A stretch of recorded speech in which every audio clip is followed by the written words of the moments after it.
बहुत बहुत धन्यवाद माननीय उपसभापति महोदया, आपने मुझे बोलने का अवसर प्रदान किया। मैं नारी शक्ति वंदन अधिनियम के समर्थन में बात करने के लिए आप सभी के बीच में खड़ी हुई हूँ। सबसे पहले मैं देश के यशस्वी प्रधानमंत्री माननीय मोदी जी को हृदय से कोटि कोटि धन्यवाद प्रेषित करती हूँ, जिन्होंने हिंदू संस्कृति के इस पर्व गणेश आराधना के समय महिला बिल को लाने का सदन में काम किया है।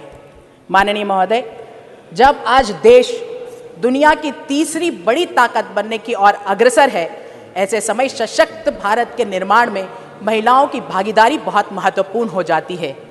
आज मैं इतिहास की तरफ देखूं तो रानी लक्ष्मीबाई की बात कहूं या कल्पना चावला की, या वर्तमान में आज देश के सर्वोच्च पद पर आसीन हमारी महामहिम राष्ट्रपति आदरणीय द्रौपदी मुर्मू जी के नेतृत्व का वर्णन कर लूं, हम जानते हैं कि हमारा देश महिला के सामर्थ्य और शक्ति का साक्षी रहा है। ये दुनिया एक गुलशन है तो नारी उसकी माली है, वो झुक जाए तो सीता है और अड़ जाए तो चंडी काली है। देश की ऐसे सशक्त नारी की चिंता कर देश के चिंतन में उनकी भागीदारी को सुनिश्चित करने का काम माननीय प्रधानमंत्री आदरणीय मोदी जी ने किया है। हमने भगवान शिव के अर्धनारीश्वर स्वरूप को भी देखा है, जिसके माध्यम से संसार को नारी के अस्तित्व की आवश्यकता का संदेश दिया गया है। एक तरफ धर्म है तो दूसरी तरफ संस्कार। ये हमारे संस्कार ही है कि हमारे भारत देश को भी हम भारत माता कहकर पुकारते हैं, और इसी माँ भारती के उज्जवल भविष्य को सुनिश्चित करने के लिए महिलाओं के सामर्थ्य की उपयोग करने के लिए ये बिल माननीय मोदी जी के द्वारा इस सदन में लाया गया है। माननीय सभापति महोदया, पिछले विगत 9 वर्षों से केंद्र की सरकार ने माननीय मोदी जी के नेतृत्व में न सिर्फ महिलाओं के आगे अनेक अवसर उपलब्ध कराए हैं, अपितु उनके जीवन स्तर में सुधार के लिए विभिन्न योजनाओं के माध्यम से प्रयास भी किया है। उज्ज्वला योजना हो, मातृ वंदना योजना हो, शौचालय निर्माण की बात करूं, बेटी पढ़ाओ बेटी बचाओ की बात कहूं, महिला सशक्तिकरण, इन सभी योजनाओं के माध्यम से महिला के अधिकारों में वृद्धि के संकल्प को पूरा किया। हम सिर्फ राजनीति के लिए या वोट के लिए महिलाओं का नाम नहीं लेते हैं।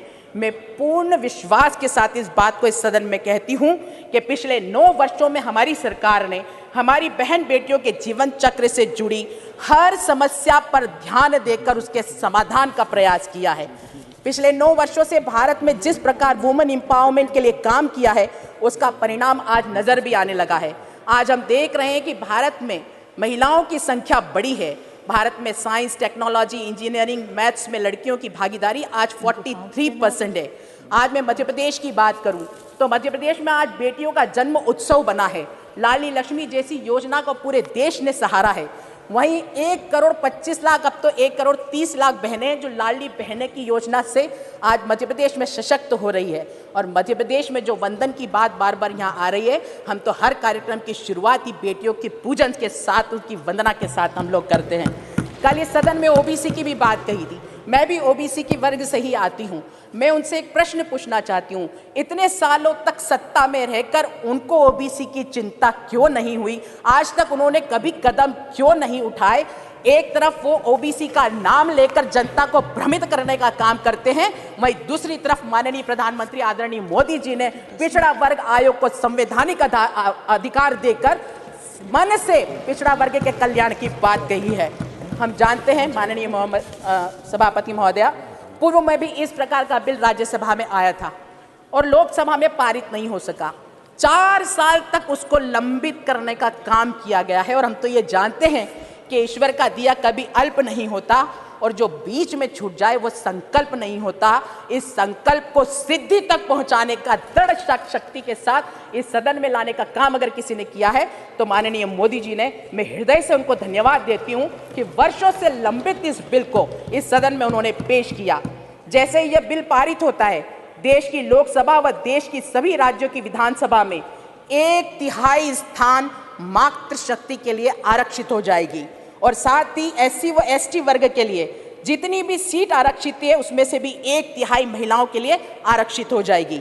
इतिहास को बदलने वाला यह बिल न सिर्फ महिलाओं को राजनीतिक रूप से सशक्त करेगा, अपितु इस महिला के सामाजिक और आर्थिक सशक्तिकरण के मार्ग को भी प्रशस्त करेगा।